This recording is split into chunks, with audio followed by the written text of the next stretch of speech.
des activités scientifiques. Ainsi que il est attribué club scientifique des sciences de la nature, Université Béjaïa.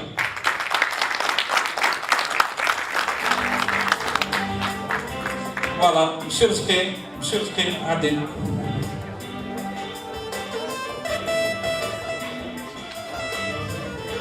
نتمنى لكم ان شاء الله تكمل من الخدمه. Voilà.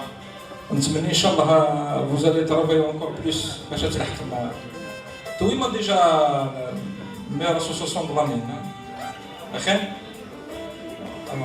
voilà les projets notamment sur le jardin botanique. Sur le jardin botanique. On aimerait bien les associations qui travaillent. Nous sommes beaucoup d'associations qui travaillent. Il y a beaucoup de sièges à l'air libre. Notamment quand on voit l'association Arve où ça a un siège, ça fait mal au cœur. Or que nous avons des endroits, ils peuvent récupérer avec la PC. Ou c'est des jardins d'Enna. C'est le siège qui est là. Voilà. Pomba, tu récupères tout là. C'est le même cas pour Téchima Verte. Au lieu que ça soit cloîtré dans un mur, je préfère être je pense qu'il dit ça en sens la nature. Voilà, il y a une chose, il faut parler de la bibliothèque à l'air libre aussi. D'accord? Il y a aussi de l'université, l'association qui est bien structurée. Salam alaikum. Bon, le club scientifique des sciences de la nature, donc, monsieur le président Tisglé, c'est l'un des premiers qui a été créé au niveau de l'université de Béjaïa, c'est en 1988. Donc, le palmarès, il est assez grand. Bon, il y a certaines années, il a connu un certain vide. Il n'y a pas eu d'activité. Les membres actuels, on l'a repéré en 2015.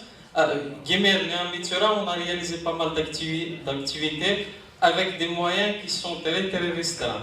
On a eu des problèmes financiers, bien sûr. On a eu beaucoup de problèmes financiers. Mais quand même, on a réalisé plusieurs activités. On a commencé par une semaine scientifique dont le thème était Gérer votre santé avant qu'elle gère votre vie, avec plusieurs conférences et des expositions, ainsi de suite. D'autres journées d'information et de communication qui on a ciblé le grand public ou le milieu universitaire, que ce soit à l'intérieur de l'université ou à l'extérieur. Une activité qu'on a réalisée en collaboration avec deux autres associations. Récemment, à savoir l'association Pikintouch Kendera et le club scientifique des étudiants de la faculté de médecine. C'est une journée d'information et de sensibilisation sur le don de la moelle osseuse. C'est un domaine aussi qu'il faut aussi très en parler parce que c'est très important. Ils souffrent de maladies liées au sang et leur manque un don de moelle osseuse, c'est un sujet important. Ça, c'est les journées d'information et sensibilisation, touchant la santé, touchant l'environnement et touchant d'autres domaines. On a créé justement avec monsieur le président de la commission du jury du concours. C'est la bibliothèque à l'air libre. On l'a inaugurée dernièrement. En parallèle avec la journée de savoir le 16 avril, c'est le principe, c'est qu'on a c'est-à-dire, on a installé une bibliothèque à l'intérieur de l'université, on a mis des livres à l'intérieur, qu'on a réquisitionné, on a fait des demandes chez des libraires, chez la direction de la culture, ainsi de suite. On a acquis plusieurs livres, on les a mis à l'intérieur. Le principe de la bibliothèque, c'est quoi? Un livre, si tu veux lire sur place, on a même mis un espace de lecture, une table, des chaises, ainsi de suite. Un livre, tu prends, tu lis et tu le rends à la bibliothèque sur place. Sinon, si tu veux prendre ce livre, tu dois déposer un autre pour en prendre. C'est ça les règles ou le principe de la bibliothèque. Ça fait presque un mois qu'on l'a inauguré. Je peux dire que ça a réussi du moment qu'il m'a dit l'ingénieur. Parce que quand on a voulu lancer le projet, à l'intérieur de l'université, des livres, ça ne va pas réussir.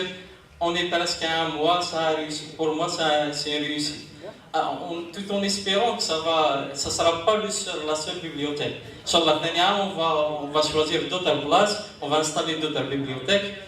L'autre projet qu'on a, qu'on va faire par la suite, Inch'Allah, qui demandera beaucoup justement beaucoup de financement, c'est le jardin botanique. Le jardin botanique est là. Donc c'est un jardin, des espèces végétales qui sont très rares.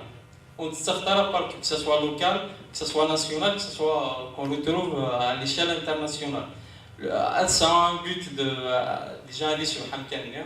Donc c'est un objectif de donc c'est un jardin, c'est tout le monde qui pourra s'asseoir, l'endroit, ainsi de suite. Donc l'autre objectif, donc il y a un objectif pédagogique.